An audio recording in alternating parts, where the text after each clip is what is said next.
Spirituality. What does that even mean? Why is it so important? And why is it that so many women feel this desire to be more spiritual, but tell themselves or feel that you don't have enough time? So let's start with what spirituality means. The first thing you want to really understand is you are a spiritual being having an earthly experience. It's not the other way around. But if you look at your life, then you will find that most of your time, energy, and attention is focused on the hustle and bustle. And from time to time, you pay attention to your spirituality. And sometimes you think, okay, spirituality means going, somewhere to pray on a Sunday, on a Saturday, on a Friday, depending on your faith.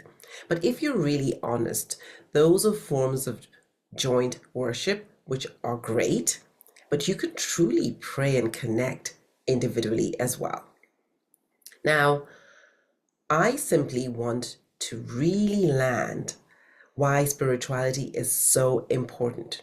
If you are a spiritual being having an earthly experience and you spend all of your time on the earthly, leaving very little or no time at all for the spiritual, then your true essence, the true part of you, the true you is basically dwindling and dying. And living a spiritual existence truly means fulfilling your purpose.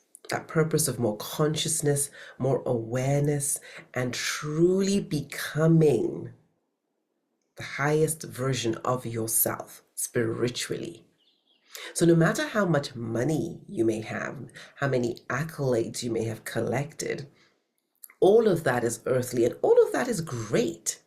It must simply be understood that if this is not supporting and serving your spirituality, then where are you truly going? And are you failing at the most important thing? Now, yes, you're busy and we have bills to pay. And how can you weave your spirituality into your life so it's not something additional, something that is separate? The first thing I'm going to invite you to do is to learn to let go.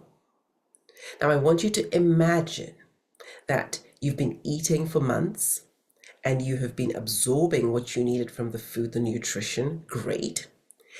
However, you have not been letting go of the waste. How would you feel? Highly constipated, extremely uncomfortable, probably suffering from a host of serious illnesses because your body cannot cope with the toxicity. That's even if you live to tell the tale. So if your physical body is not going to stand that level of keeping the waste and toxicity, why do you think that your mental, your emotional, and spiritual self is okay with keeping all the resentment, the anger, the hurt, the blame, the guilt, and all those other things that we keep in the semi-digested state because we're not willing to let go? So the number one spiritual tool that we can weave into our lives on a day-to-day, minute-to-minute manner is forgiveness.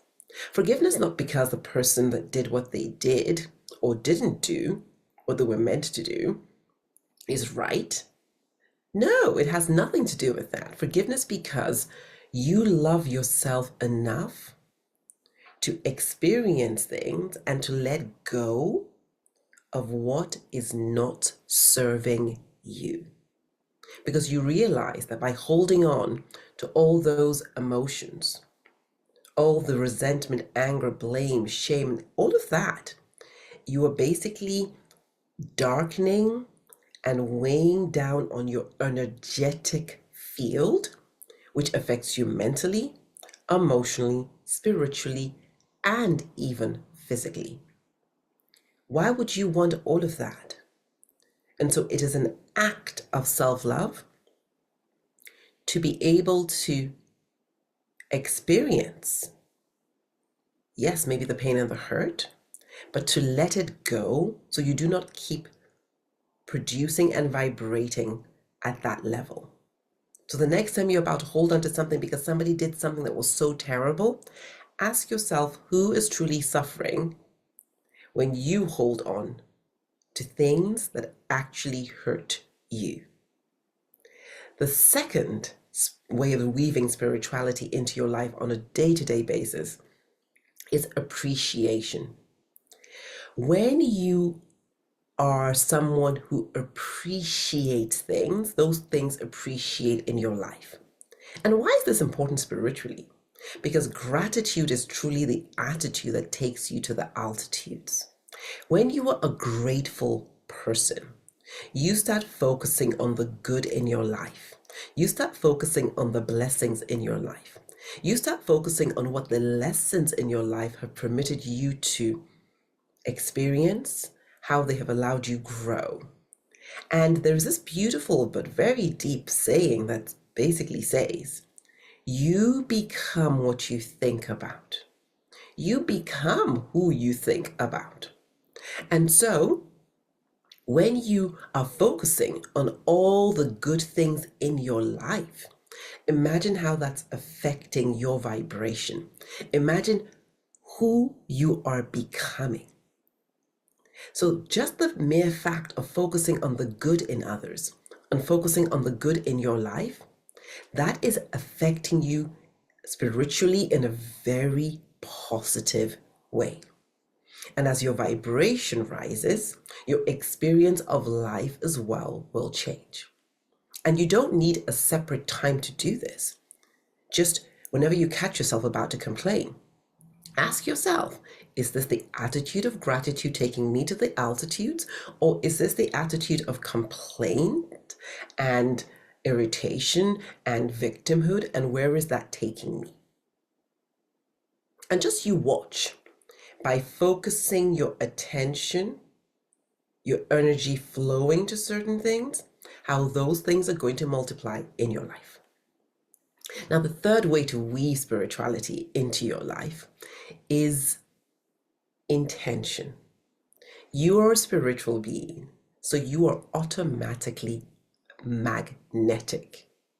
However, as my good friend Urish would say, you are either attracting intentionally the things that you want to see into your future, or you are unconsciously repeating the past.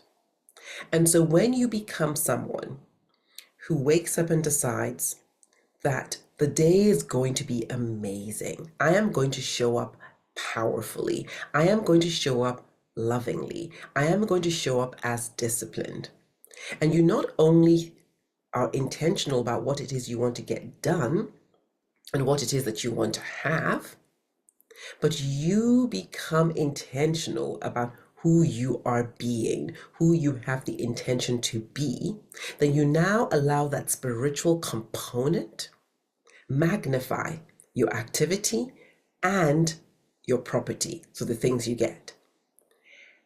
And believe you me, when you start showing up intentionally in your way of being, then when life happens, you will get to situations where maybe in the past you would have reacted, maybe not being grateful, maybe being annoyed, maybe feeling like a victim.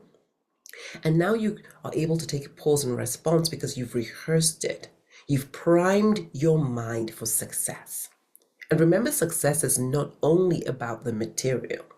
Are you also successful spiritually? Are you investing in your spirituality? Are you investing in the real reason that you are here? So remember that your spirituality is really the reason why you are here in existence, and everything here is to support that. So 3 ways in which you can start weaving spirituality into your life is: number 1, learning to let go, learning to release the old, the weights, the things that you no longer need. So, and by forgiving. Number 2 is to really leverage the attitude of gratitude so you can become even more of that goodness that life has all around you. And number 3, to intentionally and consciously build your life, not only in terms of the things you want to do and to have, but in terms of the person that you want to be. My name is Bolo TV, and I support women high achievers in truly shifting into the identity of the woman that has the life that you want to have. And that identity is so important, because one beautiful important part of that is to really step into your spirituality, understanding that that does not take away from what you want to achieve. In fact, it helps you magnify and amplify the things that you would love to see in the world. Love and light.